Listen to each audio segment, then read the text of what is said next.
Yaxshimisilar do'stlar? Men do'stinglar Akram. Biz bugün Photoshop günümüz. Ya'ni Photoshop'da resimlik xat şekilde ayrışını öğretimiz. Bunda olsa dersimiz başlansın. Tunji qadamda o'zimizning ishlamoqchi bo'lgan rasmimizni Photoshopning ichiga kirib olamiz.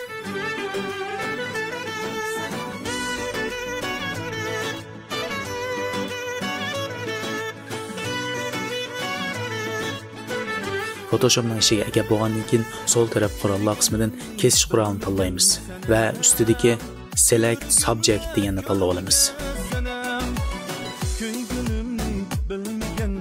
Ko'rayotganinglardek biz tanlamoqchi bo'lgan obyekt, ya'ni tanlamoqchi bo'lgan shakl asosan tanlandi, ammo avtomatik tanlanganligi uchun uning ba'zi yerlari tanlanmay qoldi.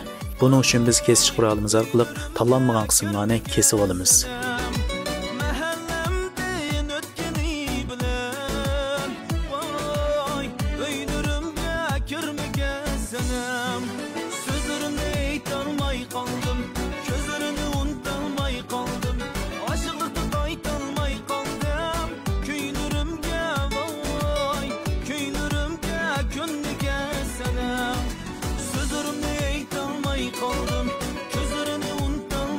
Biz shaklni kesib bo'lgandan keyin ust tarafdagi Select and Mask deganni tanlab olamiz. Ya'ni tanlash va maskalash qismini bosamiz.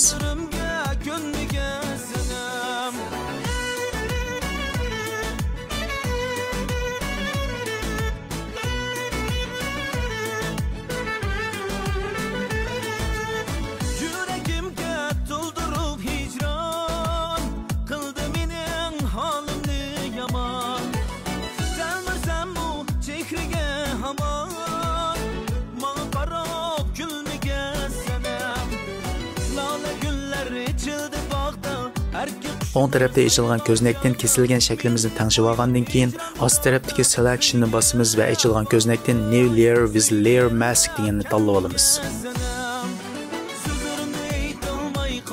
Qaraydigan bo'lsak, rasmimizning yoniga bo'yash ekrani ochildi va bo'yalgan qismni bizga ko'rsatib berdi.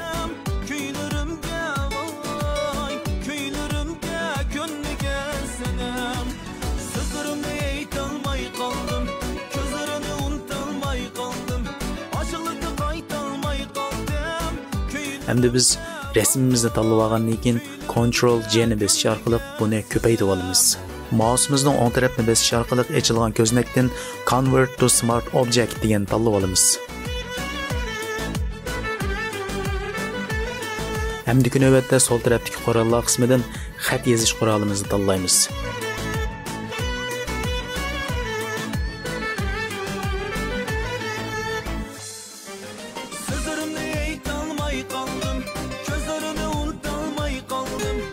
Xatimizning shaklini tanlab olgandan keyin Ctrl T ni bosish orqali xatimizni cho'ngaytiramiz hamda markaziy nuqtaga kelib olamiz.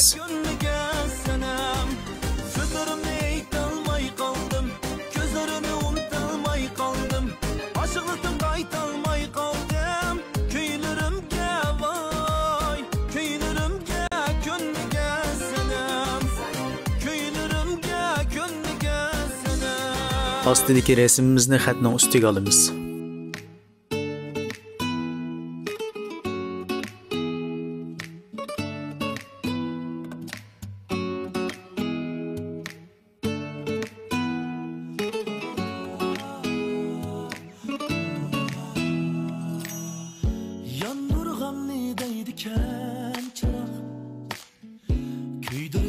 Rasmimizning aniqligini tushirib olgandan keyin Ctrl T ni bosish orqali xatimizga mos holatda tanishib olamiz.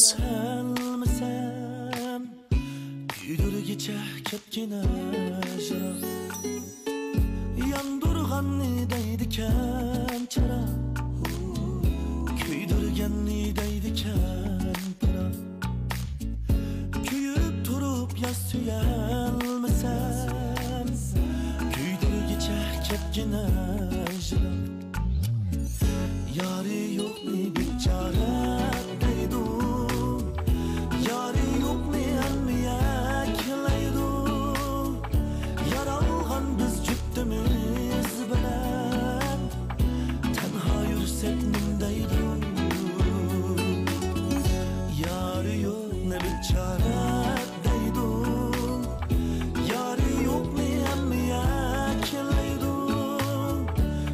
Endi Control knopkasi bilan birga mouseimizning so'l taraf knopkasini bosamiz va rasmimizni xat shaklida kesib olamiz. Ostidagi layer maskni bosgandan keyin yon tarafga bo'yash ko'znagi ochildi. Rasmimizni tanlab ochilgan ko'znakdan Select Pixels deganni bosamiz.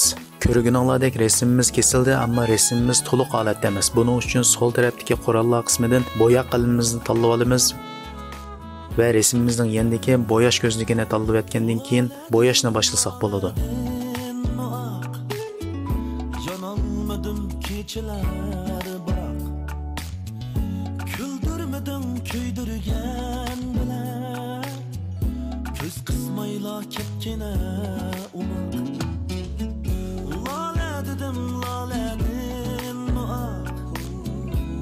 Kesish qurolini tanlagandan keyin mouseimizning o'ng taraf knopkasini bosish orqali ochilgan ko'znakdan Deselect'ni bosamiz, kesishni amaldan qoldiramiz. Xat bilan rasmni tanlaymiz, mouseimizning o'ng taraf knopkasini bosish orqali ochilgan ko'znakdan Convert to Smart Object deganni tanlab o'tamiz.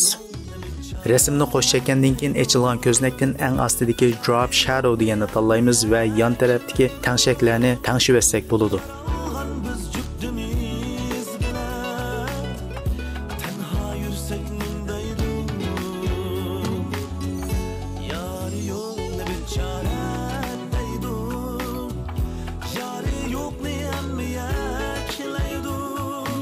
Bu yerda resimga soya veramiz demakchi-da.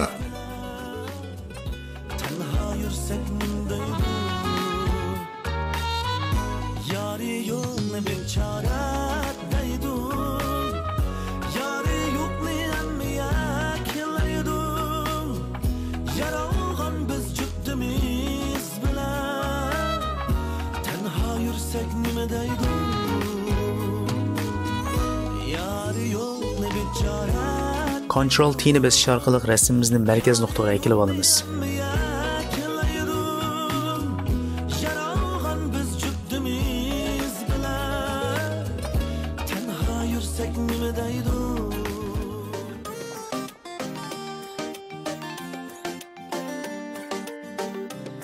Ostidan Adjustment Layer va ochilgan ko'znakdan Solid Color'ni tanlaymiz. Taglikning rangini tanishib olsak bo'ladi.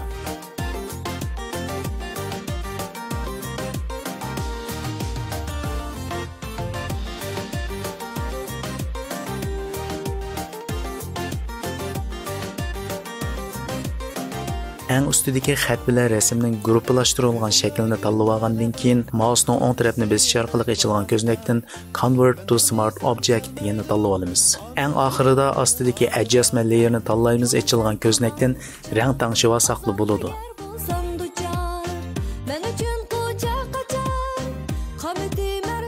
Ko'rayotganinglardek darsimiz mush yerda oxirlashdi. Agar darsimizni yoqtirgan bo'lsanglar, kanalimizga a'zo bo'lishni unutmanglar. Unda bo'lsa, omon bo'linglar, katta